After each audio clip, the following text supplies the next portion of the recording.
J'ai l'impression qu'il y a deux étapes de mon traumatisme. Le premier remonte à il y a 50 ans, lorsque, à la fin de la guerre d'Algérie, sans qu'on me le dise très franchement en fait, ou très ouvertement en tout cas, parce qu'on ne raconte pas forcément des choses aux enfants. C'était pas une époque où il fallait tout, voilà, tout expliquer. Là, on n'expliquait rien du tout, et les enfants, j'avais 8 ans et en fait, tous les jours, j'avais des morceaux de puzzle, d'une histoire qui est en train de s'écrire, une nouvelle histoire, une nouvelle page en fait de ma famille est en train de s'écrire.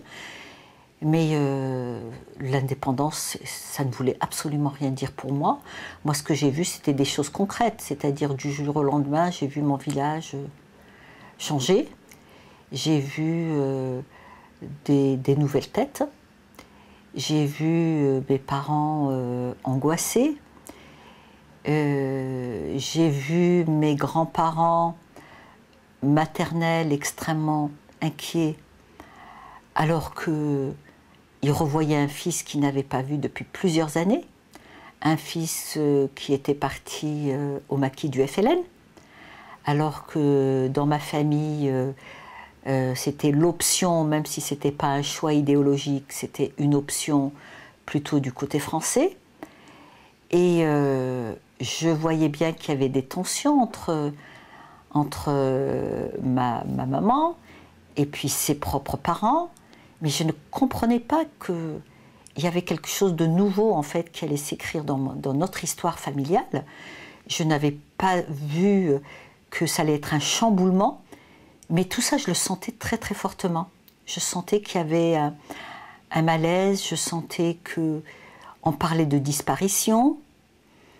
Petit à petit, on parlait d'assassinat. Et à côté de ça, il y avait des très très grandes joies. Et en fait, tout ça, c'était l'histoire qui est en train de s'écrire.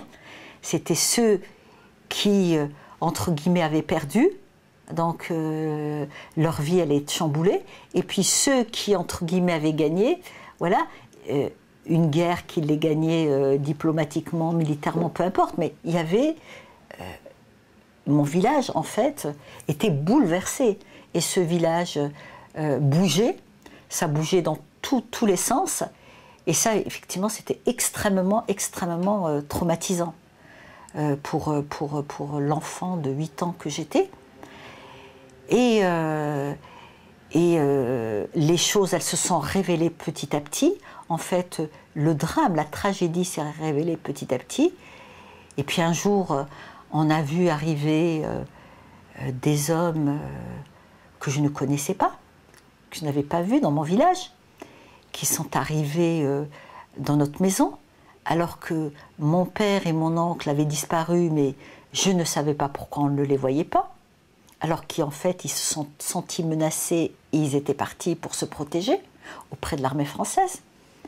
Et puis voilà, ces deux hommes étaient là, ils posaient des questions de manière extrêmement violente aux femmes de la famille, parce qu'il n'y avait plus que les femmes qui étaient là, les enfants, et je ne comprenais pas, voilà, c'est ne pas comprendre et être dans une situation comme ça où on ne vous explique pas, mais on sait qu'un drame se trame. Quoi? On ne sait pas trop. Voilà.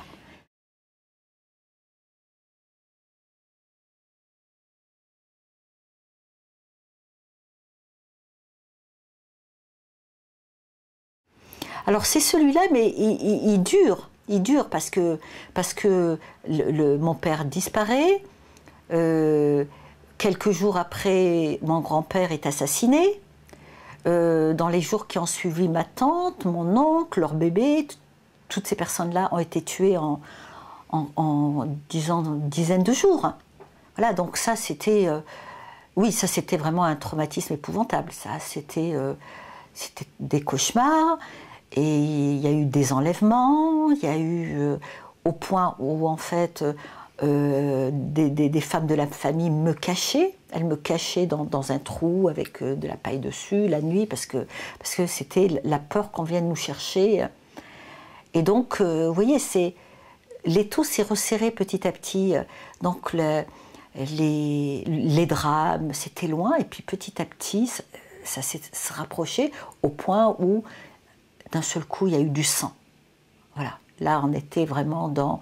Effectivement, là, le grand-père, et puis on me racontait, on me racontait pas moi, les adultes se racontaient tout ça, et ils le racontaient devant moi. Ils racontaient toutes les horreurs, la manière dont on les a arrêtés, la manière dont on les a tués. C'était absolument épouvantable. Ça, c'est... Voilà, je dirais que c'est ça. Et puis en plus, partir. Ça, il a fallu partir précipitamment, parce qu'une fois que le grand-père a été tué, la famille avait compris qu'on ne pouvait plus rester là-bas. Et mon père est venu à envoyer quelqu'un donc venir nous chercher, et on part vraiment, on peut dire, c'est même pas du jour au lendemain, d'une heure à l'autre. Voilà, on se réveille le matin, on est en vivoté autour d'une mère qui était absolument terrorisée, avec une famille qui avait une autre option. Donc, il a fallu qu'elle prenne une décision, mais dramatique pour elle. Et elle nous a raconté longtemps, quelques années après, elle avait fait le choix de partir parce qu'elle avait des enfants, elle avait 5 enfants. Donc elle craignait pour nous, alors que sa famille voulait qu'elle reste.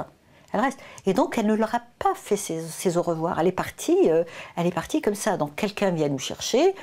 On nous dit, allez, dépêchez-vous, et puis on ramasse nos affaires, et puis tout ce qu'on pouvait attraper, et puis qu'on pouvait emmener. Et puis des baluchons, et puis on monte, on nous met dans une voiture d'un cousin, et voilà, et puis on part. Et puis voilà, c'est une vie en fait qui bascule je dirais, en 4-5 semaines. Voilà. Et d'un seul coup, et on se retrouve dans un autre scénario, voilà, et une vie qui est tournée définitivement en 2 heures de temps, et on se retrouve dans une caserne avec des militaires, et c'était la fin en fait, la fin de toute une vie. Voilà, c'est tout un monde en fait qui disparaît. Et ce monde-là, c'est ce monde-là qui s'est comme un sol qui s'écroule, on tombe, et puis on ne remonte plus jamais à la surface.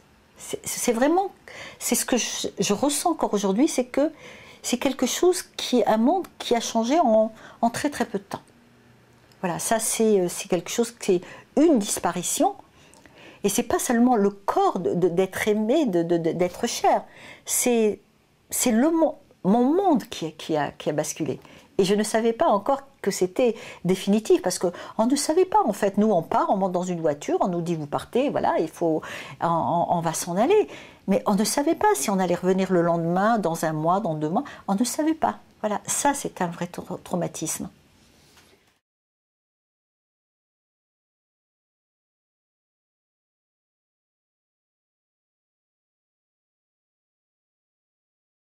Je ne sais pas, parce que je n'avais pas commencé par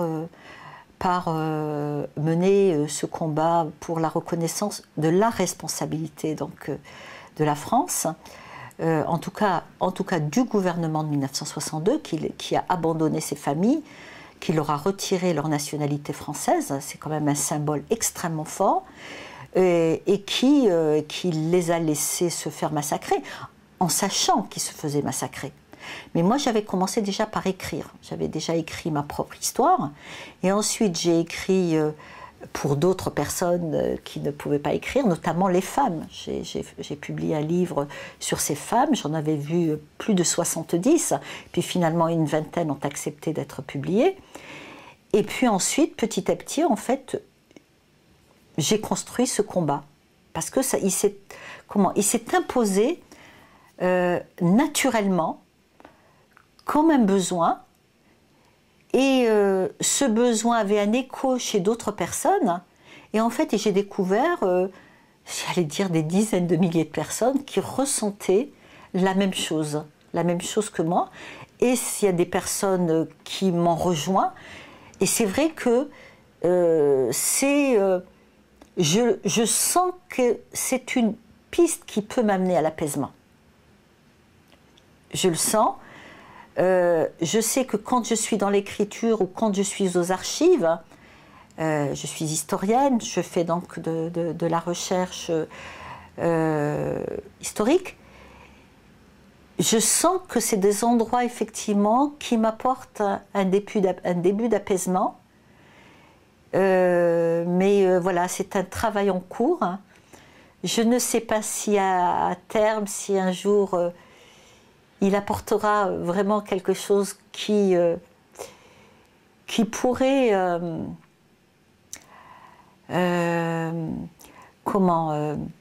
réparer, même partiellement, ce traumatisme. Mais je ne sais pas en fait. Je suis sur le chemin, disons.